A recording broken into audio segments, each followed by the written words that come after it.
Alors Grégory, encore une fois, on s'est un peu fait peur ici, mais c'est quand même une très belle victoire. C'est une super victoire. Je crois qu'on continue merci. On continue dans la continuité depuis la trêve, 9 points sur 9. C'est vraiment magnifique. Aujourd'hui, je crois qu'on a vraiment mis la manière.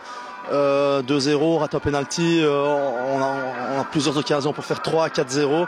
Malheureusement, le petit X, c'est que de nouveau on se fait peur. De nouveau, on les laisse revenir, on se remet sur un rythme un peu de sénateur et c'est là qu'on se met en difficulté nous-mêmes. Et bon, ils font 2-1 et bon, encore un peu, scénario catastrophe. Encore un peu, ils font 2-2. Donc voilà, c'est vraiment des petites choses à corriger. Mais je crois qu'il faut continuer dans l'élan qu'on a pour le moment depuis le début de la reprise. On sent une équipe qui en veut, une équipe qui va de l'avant. Donc il faut continuer comme ça. Et aujourd'hui, il y a eu vraiment des phases offensives qu'on n'avait pas l'habitude de voir, des très belles combinaisons. Et toi, tu étais vraiment dans tous les bons coups. C'est un de tes meilleurs matchs peut-être aujourd'hui? Ouais, ce qu'il y a, c'est que c'est une toute nouvelle équipe depuis le début de l'année. Il faut le temps que les automatismes se mettent. Et là, on voit qu'offensivement, les automatismes commencent à être de plus en plus rodés entre Benja, Papy, moi, Sandro, les deux milieux def aussi qui viennent bien. Donc il faut continuer comme ça. Pas oublier que c'est une toute nouvelle équipe. Maintenant, c'est vrai, des joueurs de qualité, on en a. Et je crois qu'on le montre sur le terrain, donc il faut continuer comme ça. Hier, Givry qui fait 0-0 à Ciney.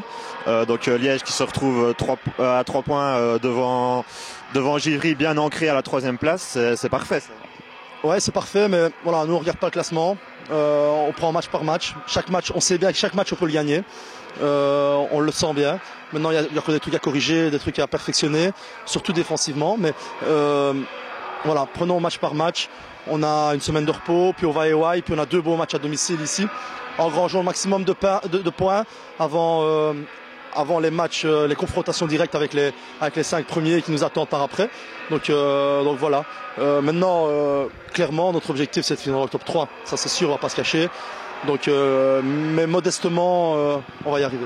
Alors j'ai encore de la frayeur pour les supporters et pour l'équipe, mais quand même un très bon match et une belle victoire. Oui, tout à fait. Je pense que pendant quasi 1h10, on était supérieur à l'adversaire avec un paquet d'occasions et on aurait pu se mettre à l'abri beaucoup plus tôt. On rate un penalty, on fait 2-0, on doit mieux gérer le match. Et puis c'est vrai qu'en fin de match, on prend un but et puis ils ont encore 2-3 possibilités de revenir au score. Et ils auraient pu, sur le dernier quart d'heure, revendiquer quelque chose parce qu'effectivement, ils ont eu 2-3 situations dangereuses.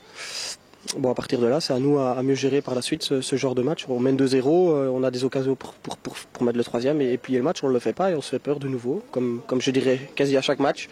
Donc je crois que si on doit travailler un point, c'est celui-là, dans la gestion du match, essayer de mieux gérer quand on mène au score et défendre beaucoup plus haut parce que je sais pas, est-ce que c'est un mécanisme, je sais pas, on recule de 20 mètres et on permet à l'adversaire de gagner 20 mètres et d'être plus dangereux, d'être présent dans le rectangle avec des ballons qui traînent et qui peuvent être buts, donc il va falloir mieux gérer ces moments-là.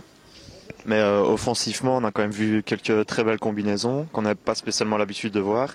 Grégory nous disait juste avant toi qu'il se sentait de mieux en mieux sur le terrain, notamment avec toi et Papy. Je suppose que c'est aussi ton cas. Oui, tout à fait. Je pense qu'on a vu aujourd'hui, effectivement, dans les combinaisons, dans le jeu au sol, ça allait vite. C'est en 2-3 touches de balle, on parvenait à déstabiliser l'adversaire. On jouait dans les intervalles, on s'est créé un paquet d'occasions. Donc je crois que sur ce plan-là, c'est peut-être un des meilleurs matchs à domicile. Donc voilà, à partir de là, il faut continuer dans cette optique-là, dans cette mentalité, surtout ne rien lâcher parce qu'on s'est aperçu au cours du premier tour qu'on pouvait être supérieur à toutes les équipes, mais que si on n'a pas cette mentalité, cette application, même les plus faibles équipes entre guillemets peuvent nous battre. Donc il faut rester humble et surtout ne rien lâcher parce qu'il reste 11 matchs. On est pour l'instant à une bonne position, on est 3e au classement, on a tout en main. Donc il faut en être conscient, ne rien lâcher parce que ce serait dommage de galvauder tout ça par un manque de concentration.